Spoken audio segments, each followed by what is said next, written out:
Hello everyone, it's Dawn and welcome back to my channel. Welcome to our subscribers. A special welcome to our new subscribers. Lovely to see you. And welcome to our long-term subscribers. It's lovely to see you too. And welcome to anybody who's watching, whether you're a subscriber or not. If you're not a subscriber and you've enjoyed this video by the end, I'd love it if you'd hit that subscribe button and click the notification bell. Then you'll never miss a video from this channel. So today we're going to be making a 6x4 card, or 4x6 inches, whichever way you want to put it. And we're going to be using our dies, and I'm still using up, well I say using the hoard of stuff I've still got in my cupboards and my craft chest.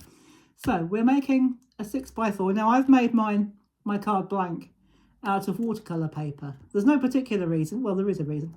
One, it's thicker, so if you're going to be putting lots of layers on it, it'll stand up more and it won't be so floppy. But we're not going to put many layers on this. And I just like the texture of it, especially if you're making your cards for people with problems with their manual dexterity. It's a bit thicker and so it's easier to get hold of. So that's one of the reasons, one of several reasons I use watercolour paper rather than cardstock. It's thicker. So we are going to be using our dies, as I've said, I think. And the base card, or our card, is 6x4. Now you can make this any size and any shape you like. The principles of this video, or the principles of this process, are the same. All you need to do is adjust your sizes and your shapes if you want to do something different. So I've cut a mat with one of my other dies, and this mat measures, this particular one measures 4 by 5 inches. And I will, as usual, add all of these measurements in the description box at the end of the video.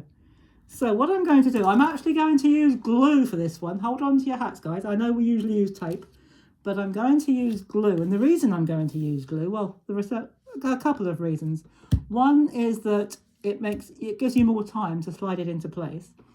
And the other reason is I got an email from one of our lovely gang here on YouTube, and they said that they'd love to make cards, and her mum would love to make cards, which is fantastic. But like many of us who are a little older, they're having problems with arthritis and manual dexterity. So they're finding it difficult to squeeze the glue bottle. And I have to confess, at my age, approaching 60, I'm having the same problem as well. So what I've done with mine is, and I'm sure some of you might have done the same, I've squeezed some glue into a dish. Now, I know for those of you who know what this is, apart from the fact that it's an orange turtle, it's actually a soap dish, but it doesn't matter what it is. I got it, okay, I'm going to be honest with you guys. I got it, well, for two reasons. One, because it's orange, but one of my hobbies, which I don't share because I'm not good enough to show what I do, is I like to make jewellery. But when I've got a bit more proficient, I might do a couple of tutorials. But this is great for beads as well, because this little bit where the soap would drain, the beads can roll and you can pop them back into their pots or their sections or wherever you keep your beads. So if you're a jeweler or you like using beads, there's another tip for you. Grab yourself a soap dish. Now, I'm going to use mine for glue. I'm not going to use it to run the glue back into the pot. I'm not that conscientious. But what I am going to do, I'm going to put it here just almost off camera. And I'm going to use, this is an old paintbrush. I don't actually use this one for painting anymore, but I still wash it. Now, if you are going to use a paintbrush or any type of brush for glue, make sure you wash it immediately afterwards. Otherwise, it will gum up and you won't be able to use it. There are detergents and solutions you can use to unstick it, but it's better if you don't have to. So I'm going to use my brush, and as I say, this mat is 4 by 5 inches. And so all we do, if you've not seen this done before, all you do is you just dab gently, she says, and you can use, if you use a tray like this, you can use these bits to wipe off the excess glue if you don't want a load of gunky glue all over it. Now I'm going to put mine on there. Actually, do you know what, I could have put a bit more glue on, but that's all right. So we're going to paste some glue, make sure we get it into those corners. And I was going to say I've got some more glue out if I run out, but I haven't. But I don't think I'm going to run out. I think we're going to be okay for this one, guys. So just put a thin layer of glue over the back of your mat. Pop that down there, because I don't really want it going on my table. Not that it matters much. And this one is a directional paper. So if you're using directional paper, do make sure you put it on the right way around. Otherwise, you're going to have an upside down card, which could be fun. So I'm going to, and the other thing about glue, of course, is you've got time to slide it into place. Now, before we go any further, if you want your borders, that's not quite central. So I'm going to just push that over. In fact, I'm going to peel it off and start again. So that's the other good thing about glue. If it's not quite where you want it, you can peel it up and you can start again. And if you use a PVA style glue, like I've done, it will dry clear, so any lift and any repositioning will not show. So this is not behaving itself today. This is going well, isn't it? But never mind. Well, wherever it lands this time, we're going to live with it. Or I'm going to live with it anyway. So, but you know what? It might not be perfect, but it's handmade. It's not supposed to be. So I'm going to live with that. If it's not perfect, then it's not perfect. But I'm going to live with that. But if you want another tip for you, if you want your borders to be narrower, make your mats bigger. So if you're doing this size, I've done 4 by 5, maybe do 4.5 by 5.5. So it's really up to you how you do your card, and I'm going to try and get that a tiny bit straighter. Do you know what? No, I'm not going to bother. It'll look all right once we're done. And then what you need an oval mat if you're going to do it this way. And you'll need 2 oval mats, but your white one needs to be, for this size, 2 3/4 by 4 inches, and that's going to lay down there. And once again, I am going to use my brush and my glue. Make sure we get it round those edges. You could use tape if you want to, and then put the glue over the tape. That will just ensure an instant stick, but it will give you a little more time. But sometimes we have done that on this channel, but today I thought we'd just go for it and use glue. Just use glue. So I'm going to pop that there. And I love this foiled butterfly paper. I'm still using that paper from my paper drawer. One of my paper drawers anyway. I think I've got about 5 different sized papers. So again, if you want less of this to show, just make that bigger. But obviously don't make it, unless you want it bigger, don't make it bigger than the card size, otherwise it won't stand up.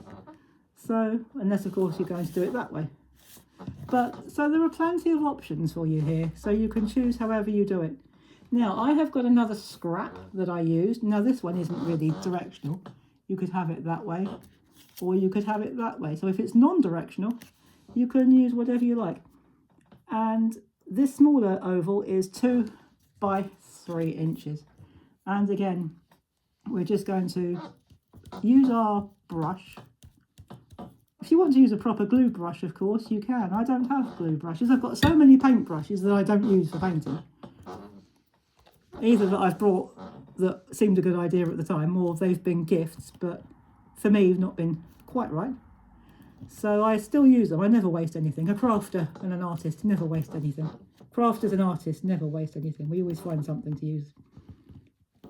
So there we go. And already it's beginning to look really attractive. And again, if you want that border to be narrower, just make that bigger. So this one was 2 by 3, so you could make it 2.5 by 3.5. And if you want, we're not going to do this, but if you want to make it look super layered, what you could do, you could put some gold or even yellow, maybe gold or yellow marker pen around the outside and around the outside of your mats. But I'm not going to do that today. You can if you want to, but I'm not going to do that today.